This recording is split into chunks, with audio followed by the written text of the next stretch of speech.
Hi guys, Jason here from eGolf Megastore. Today I'm joined by Worldwide Golf and we're at our El Wasl branch where we're going to be testing out the new M CGB from TaylorMade. The M CGB is packed with technology.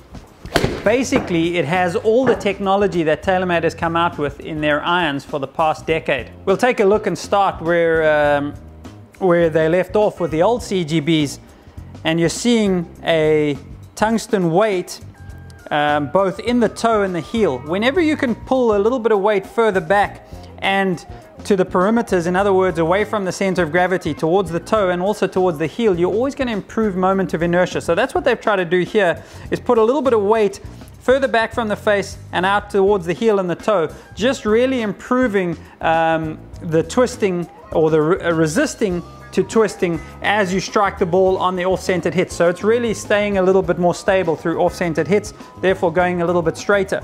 The other thing that they've kept from the original CGB is an undercut in the cavity at the back, and that goes down to the bottom of the face, which is really just helping with increased ball speeds throughout. Then we'll move on to some of the newer technology that we've seen over the past couple of years from TaylorMade. On the face they have the face slots, and underneath they have the speed pocket. That again is really just helping ball speed throughout the face. Along with that, they've got a really thin face on this. It's 2 millimeters thick, maybe slightly thinner than that, which is again just really helping ball speed again throughout the face. When you hit it out of the heel, toe, low down or up high on the face, it really is going to maintain ball speed throughout. Seeing the fluted hosel, which we saw in the TaylorMade M2 irons, the first M2 irons that came out, which just saves a lot of weight, and then they're able to redistribute and position that weight. This also features the geoacoustic technology, which is basically a dampener helping unwanted vibration as well as helping with sound, which is in the form of a little badge at the back of the cavity. Along with that, this golf club is a little bit more upright, half a degree more upright than most of TaylorMade's traditional irons. So a 7-iron will sit at 63 degrees, which is just going to help a little bit more with draw bias, as well as the fact that it's got quite a bit of offset. So this is actually going to help out, straighten out that ball flight if you're a fader of the golf ball. Basically, this golf club and the technology that's packed into this is all about being more forgiving and hitting it a little bit further. The loft on a 7-iron here is 29.5 degrees, which is pretty strong. So I would expect this golf club to go pretty far and also to launch really high. And for me, as I do struggle with the left shots a little bit, I would imagine I would draw this quite a bit. I haven't really spoken much about the look, and as I set that down, you can definitely see that it does have quite a thick top line and a fairly big head, which just inspires a little bit of a confidence over the ball.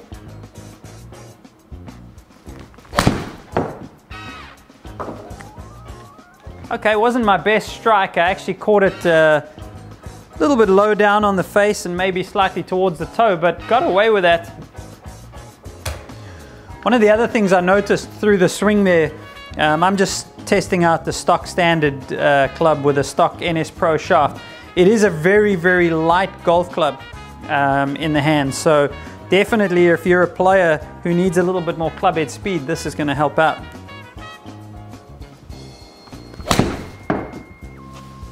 Okay, that was a much better strike, so the ball speeds are pretty good. That one actually, I enjoyed the sound of that. The first one, I didn't enjoy the sound as much, but that one sounded great. So that was pretty good. I'm surprised that I haven't hit that further left, actually. That was a good strike.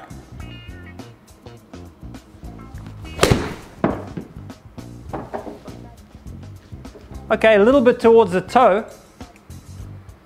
But again, got away with it. That's pretty forgiving. I thought that would come up a little bit short of that. Just going to hit one more here, just to see how we go.